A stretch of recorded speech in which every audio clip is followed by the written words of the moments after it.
안녕하세요. 브레인테크 강사 이승훈입니다. 예전에 했던 태교 이후로 아이를 출산 이후 24개월까지 어떻게 해야 되는지에 대해서 아이들 뇌에 관련돼서만 제가 따로 분류를 해가지고 설명을 드리도록 할게요. 중요한 부분만 발췌를 한 것이고, 그 외에 여러 가지 출산을 하신 분들의 아이들을 관리하는 법이 있는데, 저는 일단 뇌에 관련돼서만 해드리도록 하고, 나머지 부분은 저도 잘 몰라요.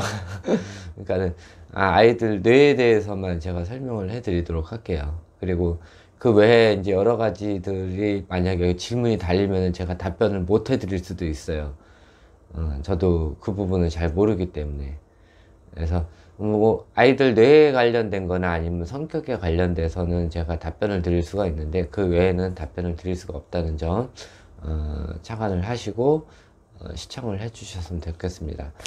24개월이라는 게 굉장히 중요한 기간이에요. 아이들의 지능 발달에 관련된 것들, 아이들 뇌가 완성이 돼가는 그 시간이고, 그렇기 때문에 이 기간에 아이한테 스트레스를 주거나 잘못된 행동을 하거나 또 잘못된 음식을 먹어가지고 모유를 통해서 아이한테 들어갔을 때 여러 가지 문제가 발생을 하게 됩니다.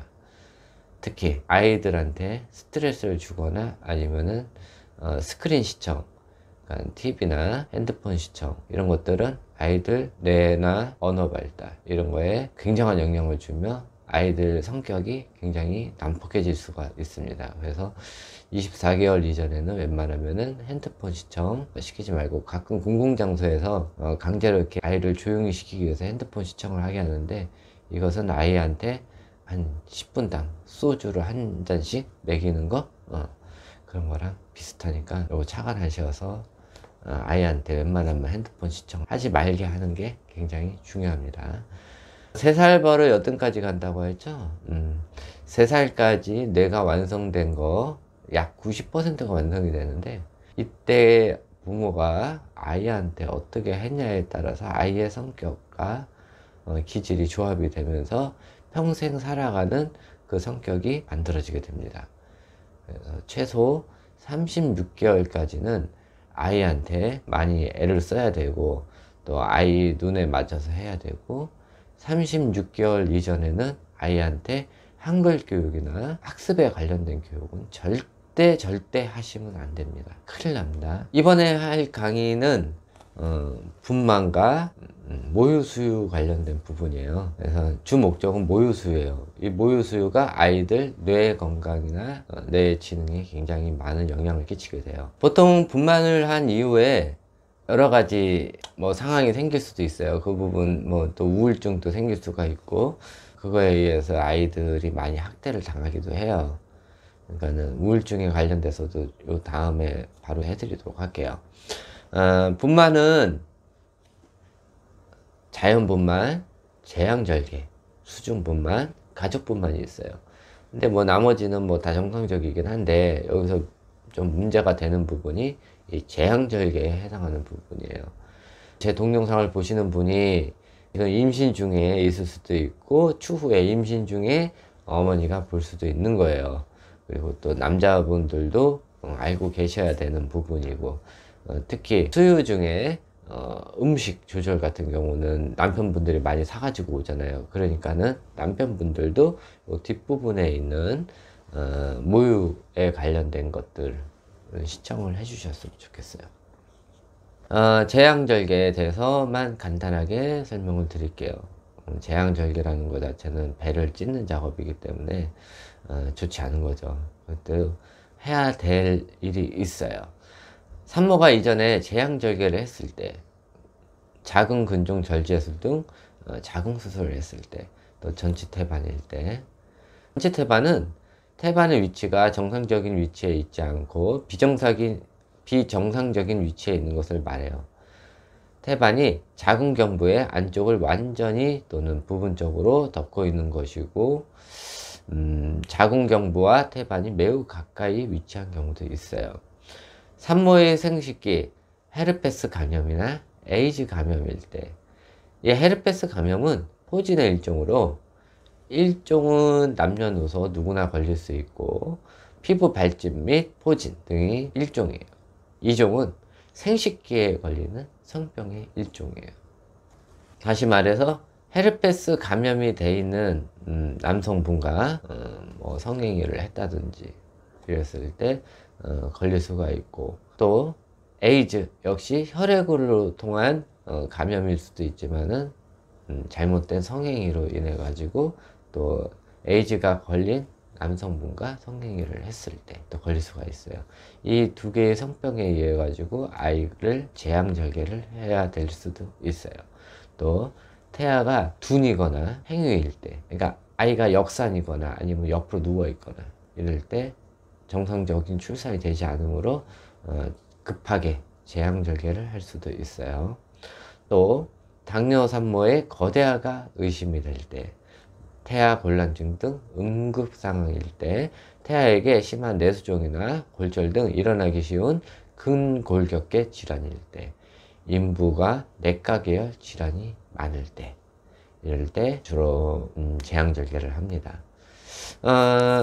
뭐 분만 쪽은 뭐 여성분들이 더 잘 아니까 요거는 요 정도로 넘어가고, 이 수유에 관련돼서 여러 가지 공방들이 있어요. 뭐 오래 해야 되냐, 뭐 6개월까지만 해도 된다, 뭐 이런 얘기들이 있고, 뭐 수유할 때 뭐 음식 조절 같은 거 이제 이런 것들이 많이 궁금할 수가 있어요.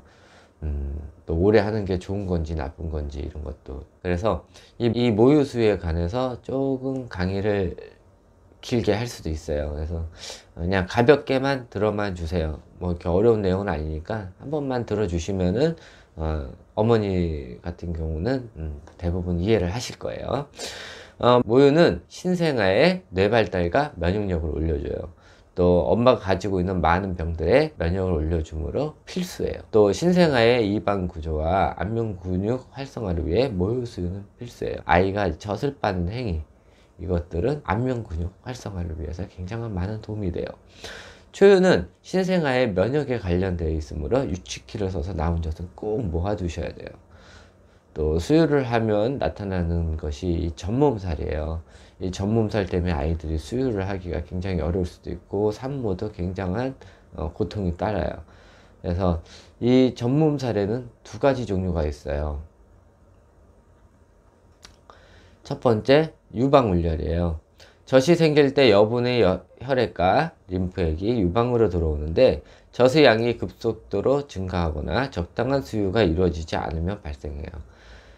울열이 생기면 젖이 잘 나오지 않고 그 결과 부종이 더 심해져 유방이 화끈거리고 단단해지며 통증이 생겨요.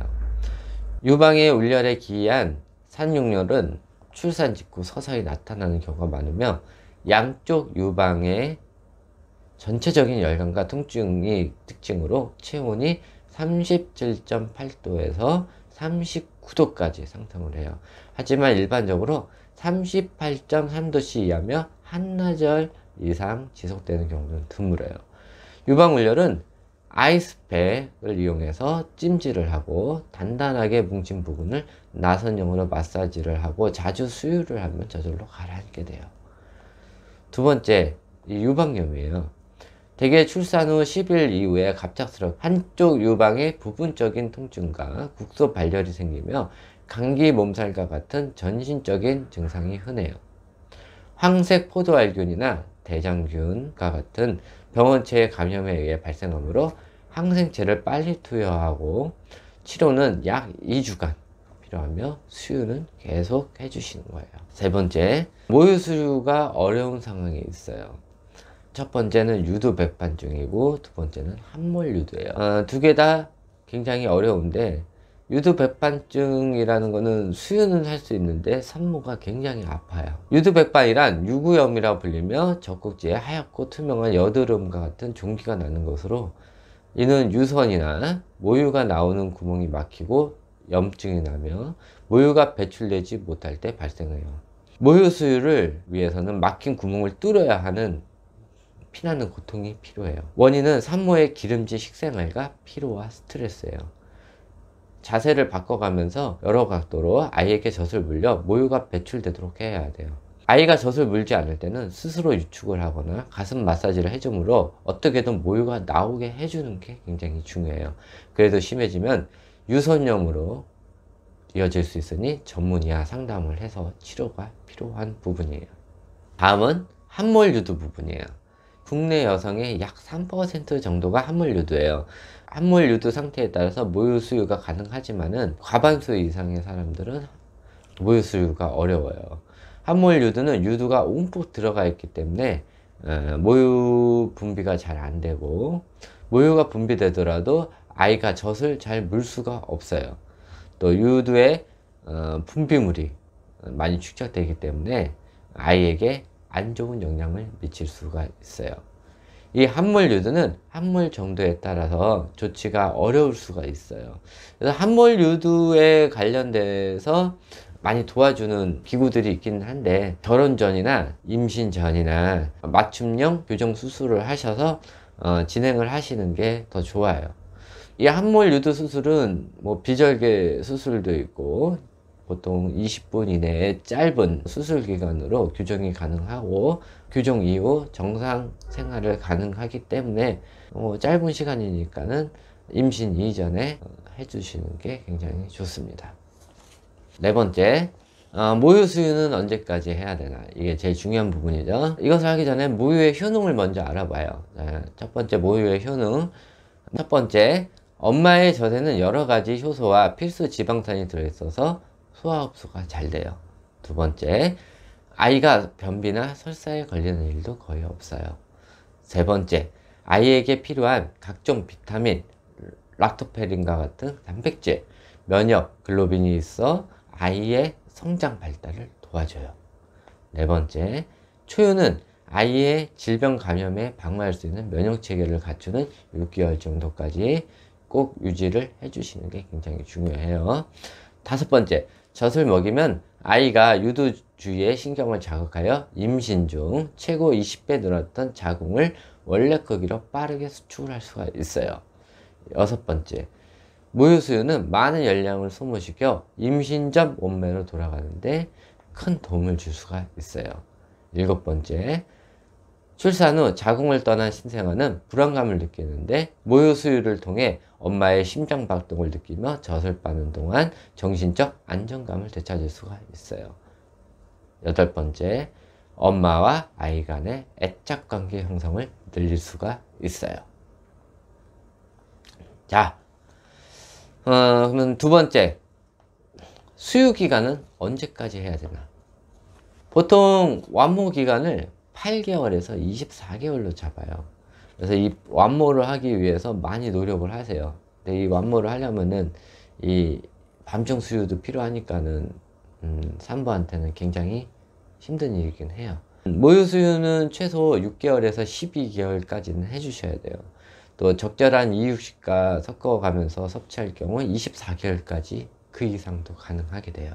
단 모유 수유를 하지 말아야 되는 기간이 딱 한 기간이 있는데, 이 기간이 신생아의 간 기능 회복을 위한 이 회복 시기에 황달 현상이 일어나게 돼요. 이 황달 현상이 일어날 때 모유 수유를 하게 되면은 황달 현상이 더 오래 지속될 수가 있으니까는 이 기간, 한 기껏해야 2, 3일 정도예요. 이 기간에는 모유 수유를 안 하는 게 좋아요. 이유식으로 잠깐 대체를 하고, 그래도 모유 수유를 해야 되는 그 시간에는 강제로라도 젖을 짜 주셔야 돼요. 수축기를 이용해서. 그래서 나온 우유는 저장을 해 두셔서 다음에 아이한테 꼭 먹이시도록 하세요. 신생아는 수유량을 조절하며 하루에 7회에서 12회 정도 수유 시간을 충분히 늘려서 해주는 것이 굉장히 좋아요. 모유량을 늘리는데 중요한 프롤락틴 호르몬, 밤에 분비되므로 밤중 수유가 굉장히 중요해요. 밤중 수유가 오래 지속되면 산모가 스트레스가 받을 수가 있어요. 이것이 나중에 산후 우울증으로 갈 수가 있으니까는 최소 기본 6개월 정도는 유지를 해주시고, 산모의 건강 상태에 따라서 모유 수유의 기간을 결정을 하시는 게 좋아요. 육아 우울증이 생겨버리면은 이 우울증으로 인해서 바로 진행되는 게 아이 학대예요. 그러니까는 우울증이 지속된다 하시면은 수유 기간이 끝난 후 바로 젖을 떼게 하는 것이 굉장히 좋은 거라고 생각을 하는데, 그렇지 않다면은 더 유지를 해서 완모 기간을 유지를 해 주시는 게 아이의 뇌 발달이나 정서 발달, 애착 관계 형성에 굉장히 많이 도움이 됩니다. 또 출산 후 재앙절개한 산모는 3일에서 4일 후 나오고, 자연분만 산모는 길게는 일주일까지 지속돼서 일주일 이후에 나올 수가 있어요. 뭐 유즙 정도는 나오는데 젖이 자연스럽게 나오는 거, 이 부분은 하여튼 일주일 이내에 나오니까는 기다리시고 이유식으로 대체하는 그런 것이 없었으면 좋겠습니다. 이유식으로 대체를 하다 보면은 아이가 젖을 빨지 않기 때문에 젖이 잘 안 나올 수가 있고 젖이 멈출 수가 있어요. 그러니까는 모유가 안 나올 수가 있는 이런 상황이 생길 수가 있어요. 그래서 유즙이 나오더라도 강제로 아이한테 빨게 하는 게 나중에 모유 수유를 위해서 굉장히 좋은 효과를 볼 수가 있어요. 세 번째, 수유를 할 때 산모가 먹으면 좋은 음식과 좋지 않은 음식에 대해서 설명을 해 드릴게요. 이 부분이 굉장히 중요해요. 산모가 먹은 음식이 그대로 모유를 통해서 아이한테 전달이 되게 되는데, 산모가 잘못 먹은 음식이 그대로 아이한테 전달이 되어 아이들 뇌 발달에 굉장히 안 좋은 영향을 미칠 수가 있어요. 그래서 음식 조절 최소 6개월 이전까지, 그러니까 젖을 먹이는 동안에는 계속 산모가 음식 조절을 해 주셔야 돼요. 이때 잘못해서 실수한 것이 아이의 뇌 발달에 굉장한 많은 영향을 줘요. 뭐 이번 한 번뿐이야 라는 생각, 뭐 어쩌다 한 번이면 괜찮겠지라는 생각이 아이한테 굉장한 영향을 끼칠 수가 있어요. 일단 좋은 음식은, 요거는 호불호가 갈리는 음식이에요. 우유예요. 칼슘 성분이 들어있어서 산모의 건강과 모유를 늘리는 데 효과적이지만은 아이가 우유 알러지가 있을 수가 있어요. 그러니까는 이 알러지 있는 음식이 들어간 것을 먹어가지고 아이한테 주게 되면은 그 알러지 증상이 아이한테 그대로 전달이 되므로 아이가 문제가 생길 수가 있으니까는 이 우유 부분은 호불호가 갈리기 때문에 저는 추천을 안 하는 음식이에요. 시금치, 모유의 맛과 질을 높여주고 출산 때 소비된 철분을 보충해주고 모유의 양을 늘려줘요. 또 곰탕, 국물 안에 단백질과 칼슘이 풍부하게 모유가 잘 나오도록 도움을 줘요. 미역국, 칼슘, 철분을 함유해 노폐물의 배출을 도와주고 부종을 없애요. 비계가 없는 고기나 생선, 콩, 두부, 단백질과 아기의 내성장에 필요한 DH를 생성해요. 녹황색 채소, 철분과 마그네슘의 영양소를 보충해줘요. 그 외에 된장, 간장, 현미, 잡곡밥, 톳, 삶거나 익힌 어패류 등 푸른 생선, 나물, 가물치, 잉어. 특히 잉어는 아이의 뇌에 좋은 DHA 성분이 많이 들어가 있으므로 엄청 좋고, 대신 요리 시 나온 기름은 다 걸러내도록 하시는 게 굉장히 중요합니다. 이번에는 마지막, 수유 시 안 좋은 음식이에요. 좋은 음식을 안 먹더라도 안 좋은 음식은 절대 먹어서는 안 돼요. 아기에게 알레르기, 아토피를 유발할 수 있는 음식들, 우유, 땅콩, 새우, 계란. 이 부분은 아이가 커서 먹이다 보면 아토피 증상이 나타날 수가 있으니까 나중에 확인을 할 수가 있어요. 근데 이 신생아 시기에 그것도 모르고 줬다가는 아이한테 아토피 증상이 더 심해질 수가 있어요. 그래서 젖을 먹이는 동안은 웬만하면 삼가를 해주셨으면 좋겠어요. 또 매운 음식, 생강, 마늘, 고추 등 맵고 향이 강한 음식은 좋지가 않아요. 또 식혜, 엿기름이 메가가 모유를 말리게 하는 그런 현상을 띠게 되니까는 모유가 금방 멈출 수가 있어요. 고지방 음식, 삼겹살 등 지방이 들어간 음식은 유선이 박힐 수가 있어요.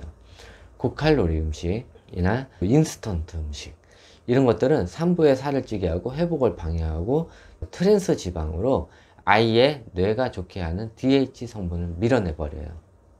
햄버거, 피자, 냉동식품, 치킨도 같은 기름에 여러 번 튀긴 거. 그래서 치킨을 먹고 싶으면 튀김옷을 다 벗기고 안에 있는 살만 드시도록 하세요.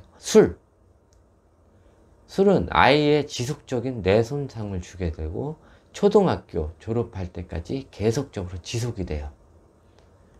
그러니까 임신을 했을 때부터 젖을 먹이는 동안 이 카페인이나 아니면 술이 들어간 음식들, 또 담배, 흡연 이런 것들을 했을 때 이 증상이 아이한테 잠깐 미치는 게 아니라 초등학생 때까지 계속 유지가 되면서 아이가 정상적인 생활을 할 수가 없는 상태가 될 수가 있어요. 그러니까는 임신 전 3개월부터 출산 후 아이 젖을 뗄 때까지는 절대 음주를 하시면 안 돼요. 또 카페인은 아이의 성장 호르몬의 분비를 방해를 해요. 자, 여기까지 해가지고 분만과 모유 수유에 대해서 알아보았어요. 아이의 뇌 건강을 위해서 그 부분에 관련돼서만 제가 하는 거고, 다음번 강의에서는 아이들의 기질이나 언어 습득법, 또 아이들한테 어떻게 해야 되는지, 또 아이들의 뇌 변화가 어떻게 일어나는지 이런 거에 대해서 차근차근 해서 24개월까지 내용에 많은 포커스를 둘 거예요. 이때 잘못 가르친 거에 의해서 아이들이 2년 후에 다른 아이들과 서로 잘못되고 늦는 이런 현상이 발생될 수가 있어요. 그래서 24개월까지 최대한 아이한테 신경을 쓰고 아이한테 스트레스를 주지 말고 아이한테 학대를 하지 말고 이런 것들이 굉장히 중요해요. 그래서 이 부분에 많이 포커스를 둬야 돼요.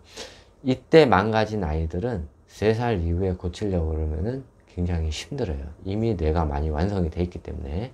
그래서 이 부분에 많이 포커스를 둘 거예요.